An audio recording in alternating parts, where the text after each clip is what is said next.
दोस्तों नमस्कार। India alliance की चौथी बैठक संपन्न हो चुकी है। बहुत सारी चर्चाएं इस समय हो रही है और गोदी मीडिया पर तो कोहराम मचा हुआ है। पहले तो ये बात हो रही थी कि इंडिया अलायंस की बैठक नहीं हो सकती है, भानुमति का कुनबा है, सब एक दूसरे की टांग खींच रहे हैं।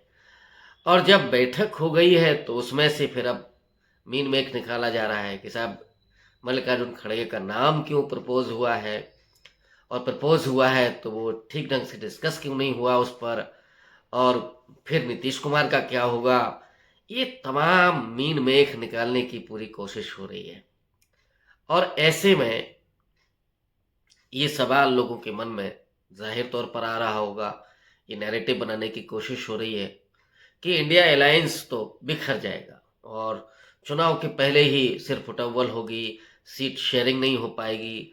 जबकि बहुत स्पष्ट फॉर्मूला बन चुका है कि जिस राज्य में जो पार्टी बड़ी होगी, जिसकी बड़ा स्टेक होगा, वही डिसाइड करेगी किसके पास कितनी सीटें होंगी। तो ये भी कोई दिक्कत नहीं है। प्रधानमंत्री के पद को लेकर के, चेहरे को लेकर के अभी कोई बात नहीं हुई है।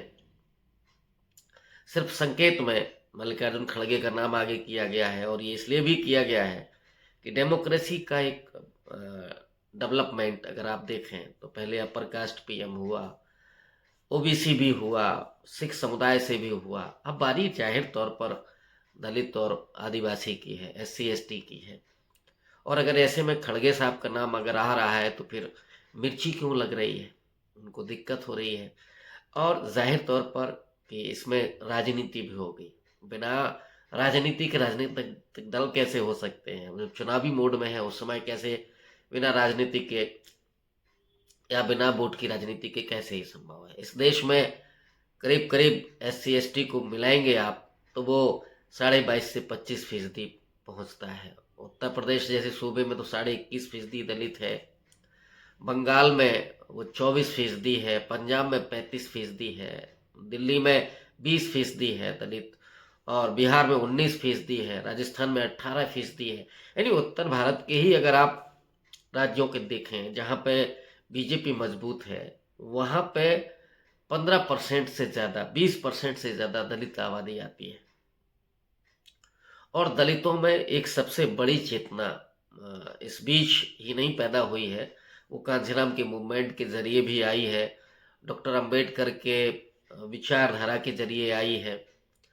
और उसमें एक बड़ा ख्वाब है कि इस देश का दलित पीएम कब होगा, कब ऐसा अवसर आएगा जब दिल्ली के लाल किले पर कोई दलित प्रधानमंत्री तिरंगा फहराएगा।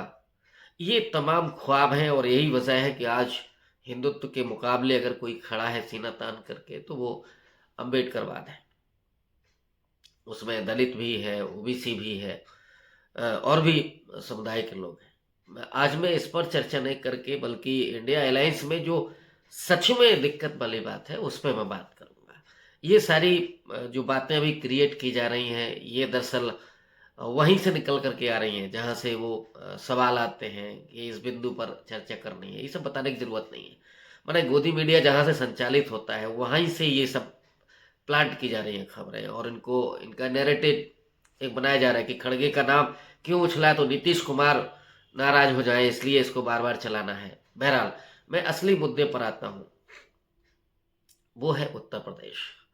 उत्तर प्रदेश वो सूबा है जहाँ 80 लोकसभा की सीटें हैं, और तय है कि लखनऊ से होकर के ही दिल्ली का रास्ता जाता है। जो उत्तर प्रदेश में ज़्यादा सीटें लाता है दिल्ली में उसी की ताजपोशी होती है। भारतीय जनता पार्टी ने पिछले 2 बार से बड़ी चुनावी जीत हासिल की है यूपी में, और उसने जो समीकरण बनाए हैं, एक तो अपर कास्ट उनका वोट है ही, और अपर कास्ट की पॉलिटिक्स पूरी भारतीय जनता पार्टी करती ही है।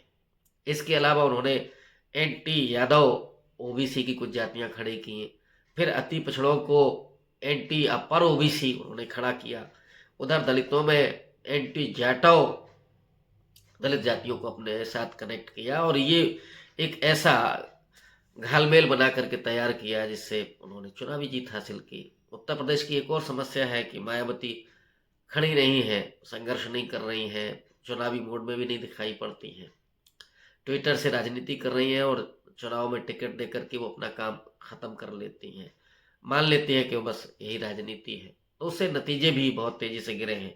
पिछले विधानसभा चुनाव में 1 सीट है, वोट ज़रूर 13% है, लेकिन उम्मीदें बहुत घट गई हैं। और अब तो जब उन्होंने अपने भतीजे को, आकाश आनंद को, राष्ट्रीय अध्यक्ष बना दिया है, तो इसको तो मैं बड़ा सकारात्मक मानता हूँ कि उन्होंने अपने समाज के, खास करके जाटव समाज के लोगों को मुक्त कर दिया है कि आपको जहाँ जाना है वहाँ जाए। और खड़गे साहब उत्तर प्रदेश से चुनाव लड़ सकते हैं। उनके आने मात्र से ये जो उम्मीदें हैं वो कहीं ना कहीं इंडिया अलायंस को मजबूत करेंगी, जाटव वोट भी उधर जा सकता है। लेकिन एक बड़ी बात ये निकल कर के आई कि अखिलेश यादव क्यों ये कांग्रेस पार्टी के सामने विरोध जता रहे हैं कि मायावती के साथ आप लोग क्यों बात कर रहे हैं।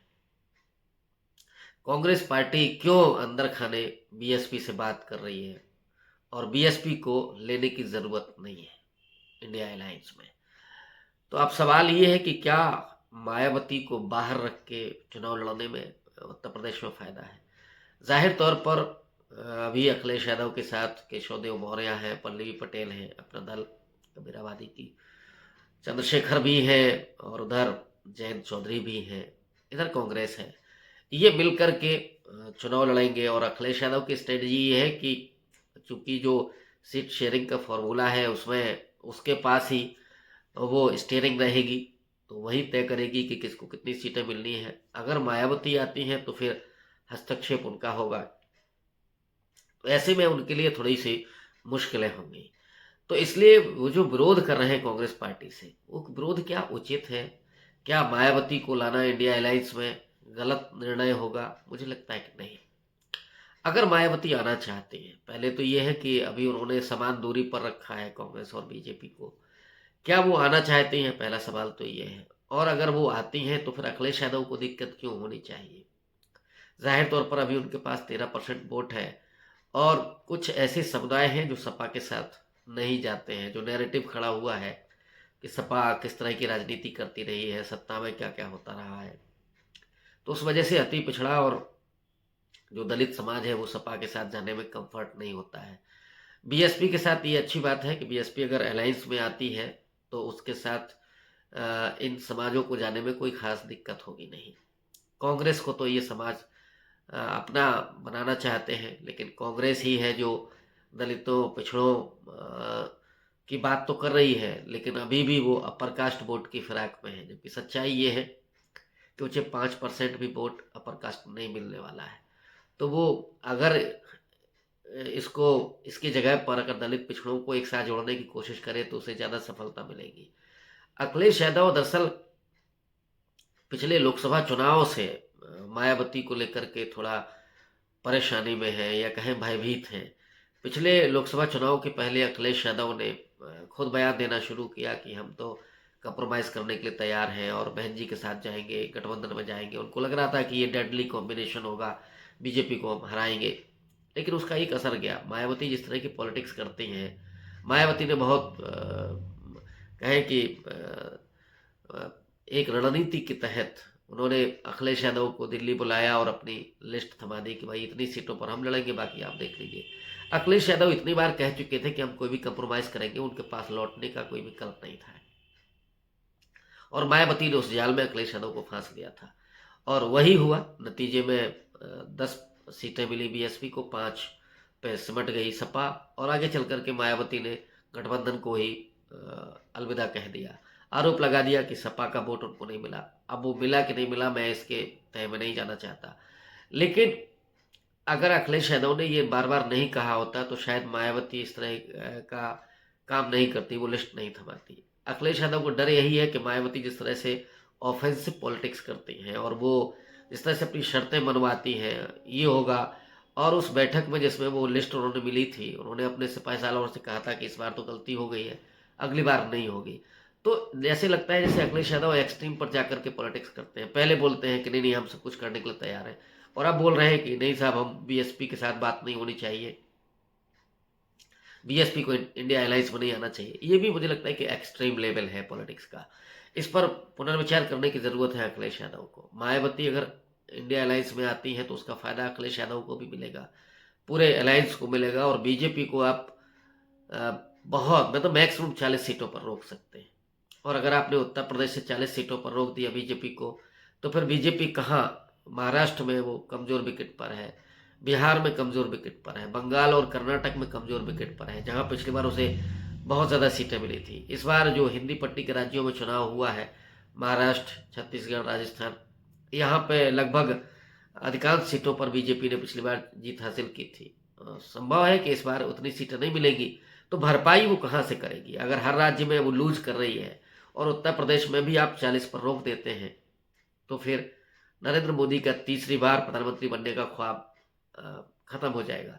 और यही स्ट्रेटजी होनी चाहिए। इसलिए मायावती का विरोध न करके, बल्कि एक रणनीति के तहत अगर वो आना चाहती है इंडिया अलायंस में, तो उनका वेलकम किया जाना चाहिए।